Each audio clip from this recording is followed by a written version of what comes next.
है। लेकिन जब करोड़ों सूर्योदय हो जाएंगे तो अंधकार तो क्लेश मात्र बचेगा ही नहीं। तो शौनक जी कह रहे हैं कि हे सूत जी महाराज, आपका जो ज्ञान रूपी प्रकाश है, इसके द्वारा हमारे हृदय के किसी भी कोने में अंधकार क्लेश मात्र भी नहीं बचेगा,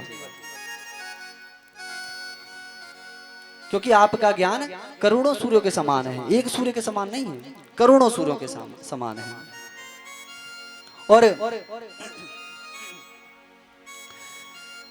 अब आप हमें जो कथा का सार तत्व है वो सुनाइए। सार तत्व मतलब ये कि जो कथा जप तप यम नियम ध्यान धारणा इत्यादि में फंसाने वाली ना हो। बोले इसकी कथा तो हमने बहुत सुन के रखी है, अब कोई ऐसी कथा सुनाइए जो सीधे भगवत प्राप्ति कराने वाली हो,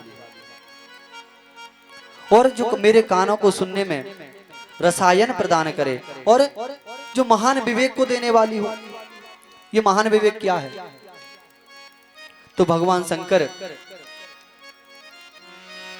माता पार्वती से कह रहे हैं कि उमा कहूं मैं अनुभव अपना, उमा कहूं मैं अनुभव अपना,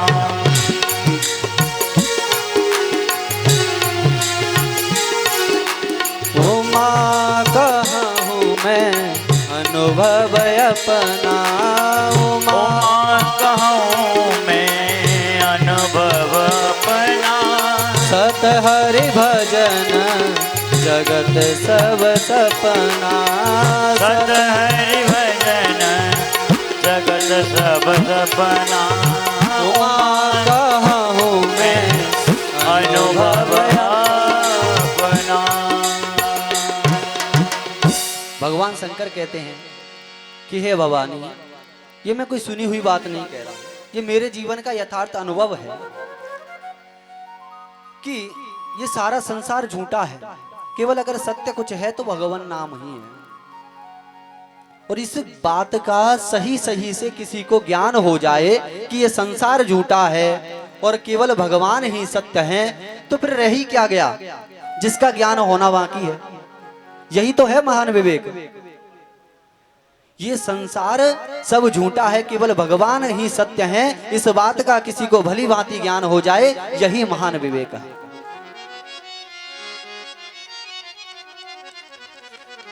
और शौनक जी महाराज कह रहे हैं कि आप हमें ऐसी कथा सुनाइए और कृपा करके ये भी बताइए कि जो वैष्णव जन हैं ये माया मोह से निवृत्ति के लिए कौन सा उपाय करते हैं,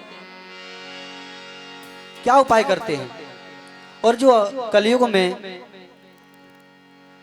मानव जो है वो धीरे धीरे आसुरी स्वभाव का होते जा रहा है, इसकी मानवता चली गई है, ये कैसे लौट करके आएगी। और जो भगवान श्री कृष्ण की साक्षात भगवान श्री कृष्ण की शाश्वत प्राप्ति कराने वाली कथा हो उसे श्रवण कराइए।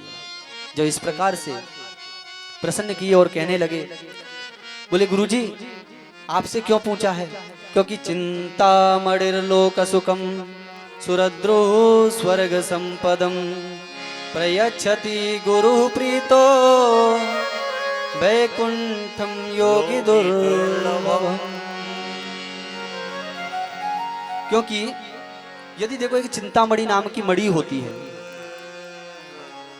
उस मणि का ये प्रभाव है कि यदि किसी को वो मणि प्राप्त हो जाए तो उसको हाथ में लेकर जीव जैसा मन में चिंतन करेगा, जैसी भी कामना करेगा वह वही प्रदान कर देगी।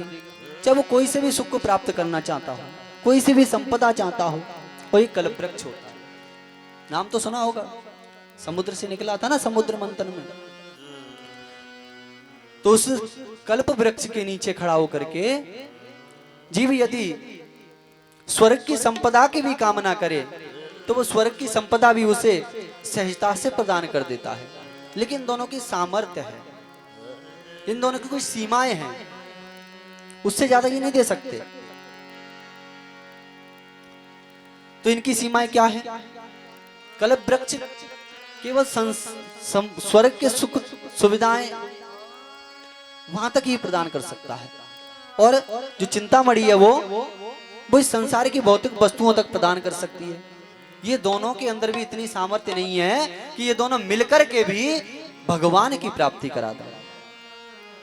गुरुदेव, भगवान की प्राप्ति तो जब आप जैसे सदगुरु की कृपा हो जाती तभी होती है। वैकुंठम योगी दुर्लभम, जब आप जैसे गुरु जी हमारे ऊपर प्रसन्न हो जाएंगे तो जो योगियों के लिए दुर्लभ वैकुंठ धाम है वो भी सहजता से प्राप्त हो जाएगा। तो सौनक जी महाराज कह रहे हैं कि गुरु जी आप जो भगवान को प्राप्त कराने वाली कथा है उसे श्रवण कराइए।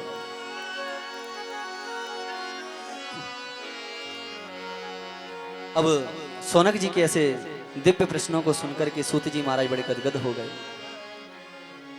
और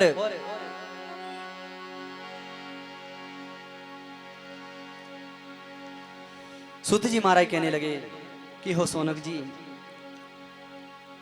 मैं आपको जो है सारे सिद्धांतों का सार श्रवण कराने के लिए जा रहा हूं, आप सावधान होकर के सुनो। क्यों?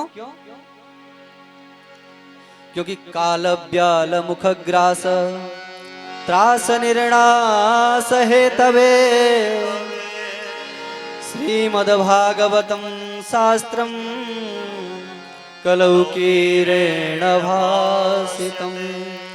सूत जी महाराज कह रहे हैं कि ये सारा संसार जो है ना, ये काल रूपी सर्प के मुख का ग्रास बना हुआ है।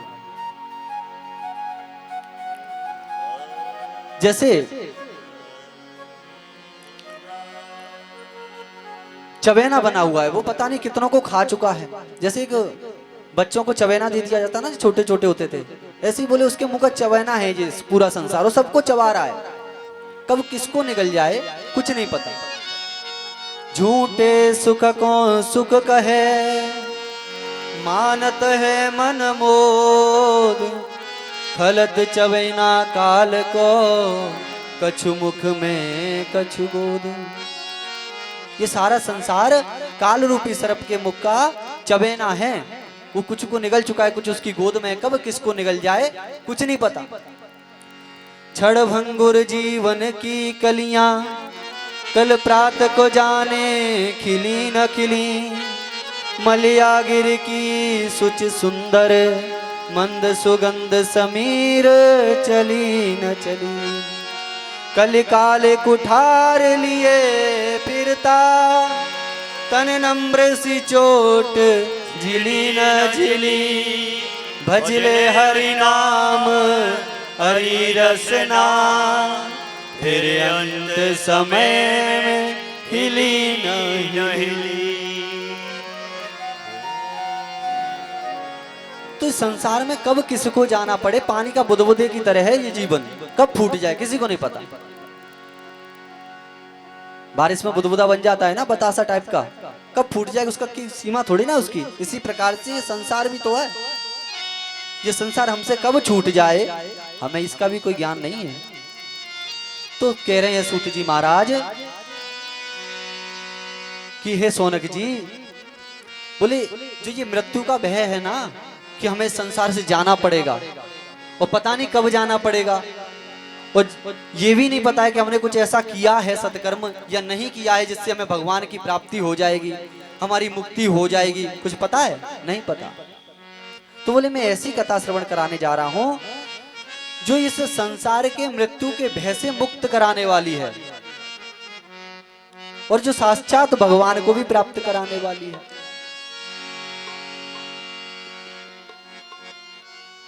और लेकिन इसकी कंडीशन है, ऐसी प्राप्त नहीं होती है किसी को भी सहजता से प्राप्त हो जाए। लोग प्रोग्राम बनाते रहते हैं कि हम कथा कराएंगे कथा कराएंगे कथा कराएंगे, करवा पाते हैं? सोचते ही रह जाते हैं, सोचते सोचते सोचते सोचते चले जाते हैं, होता है ना। और कुछ लोग ऐसे होते हैं जिनका कोई प्रोग्राम नहीं होता है, रास्ते से निकल के गए, पांडाल दिखा कि इसमें तो हमारी कथा हो, आ गए, कथा होने लगी। तो ये कब कृपा हो जाए?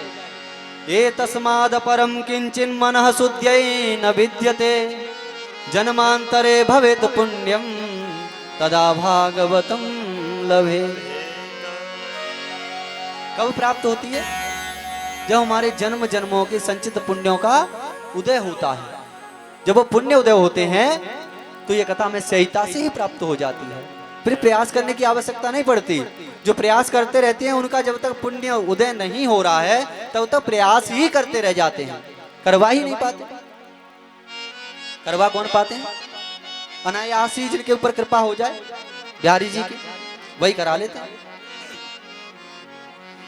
और ये पुण्य है, ये कौन सा पुण्य है? जो हम व्रत, नियम, ध्यान, धारणा, भजन इत्यादि करते हैं ना, उससे प्राप्त होने वाला पुण्य नहीं है ये पुण्य कौन सा है? तो श्री वल्लभाचार्य जी महाराज अपनी सुबोधिनी टीका में कहते हैं कि भगवत भागवत परिचर्या जन्यम पुण्यम तदा भागवतम लवेत। भागवत जी की प्राप्ति कब होती है?